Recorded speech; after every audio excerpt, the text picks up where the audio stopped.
Diana Thorneycroft, and I am here to participate in the opening of Canada, Myth and History, which is an exhibition of mine.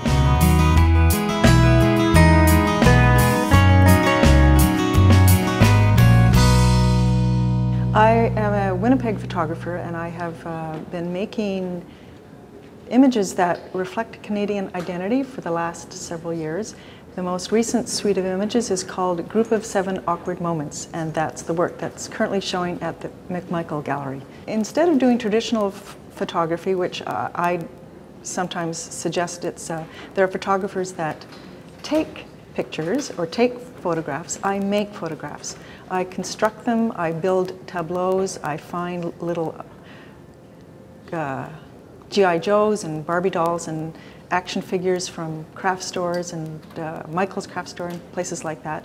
And I actually construct these tableaus, and then in the darkness of my studio, I illuminate the set using a flashlight. So there's a lot of thought that goes into before I even take one photograph. I have to make the backdrop. So in a lot of ways, I become like a producer for a movie, but the movie is really it's a still photograph, but there's a lot of time and energy that's spent getting all the props and the scenes and the concept together. One of the first pieces that I did was Jack Pine by Tom Thompson, and obviously he's not a member of the Group of 7, but had he lived, he would have been, and I'm interested in the idea or the mystery and the fantastic stories around his death. I have a trilogy here, but the first one that I did was, it shows Jack Pine in the middle ground, and in the foreground you have the jealous boyfriend. There was a rumor that Tom was at a party the night before he disappeared, and there was this German character who was envious of Tom's girlfriend, Winnie. And so one of my theories is that the jealous boyfriend, actually a known theory was that the jealous boyfriend bumped off Tom. And so that's Jack Pine by Tom Thompson. Another piece that I did is called Winter on the Dawn, and the watercolor is by A.J. Casson. And in my narrative, there's an outdoor hockey game, and there are hockey players, well-known hockey players, but the most famous one is Bobbie, who has fallen through the ice.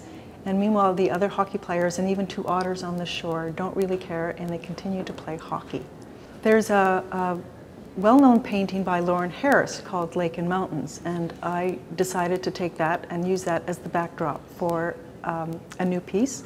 I wanted to do something about the controversy around the seal hunts in Canada. So I got myself a little G.I. Joe who's holding a gun, and in my studio, I remember putting the painting, reproduction of the painting in the background. I put the seals there, and I pointed the gun to the seals, and I couldn't do it. So in the final photograph, I have this guy pointing the gun away, and the question is, of course, what's he shooting at? You're not sure. Is it Greenpeace? Is it people who have clubs in their hands, or what? But the favorite part of this for me is the title, because it's called Lake and Mountains with Double Double. And I just love the fact that it refers to a Canadian pastime that's very popular. You should come out to this show, because if you love the Group of 7, and so many people do, and people who travel to the McMichael do so because they love looking at these wonderful, historical, well-known Canadian paintings, you should come to the McMichael, because this exhibition takes those revered works and engages a conversation. I'm not critical of the Group of 7, I don't mock them, I love the work, and I use humor and intellect and an understanding of the Canadian psyche to engage a discourse with this work. And for some people it might be controversial because I'm reenacting well-known Canadian icons, but I still think you should come out and check it out for yourself, because you'll have a good time, and hopefully you'll laugh.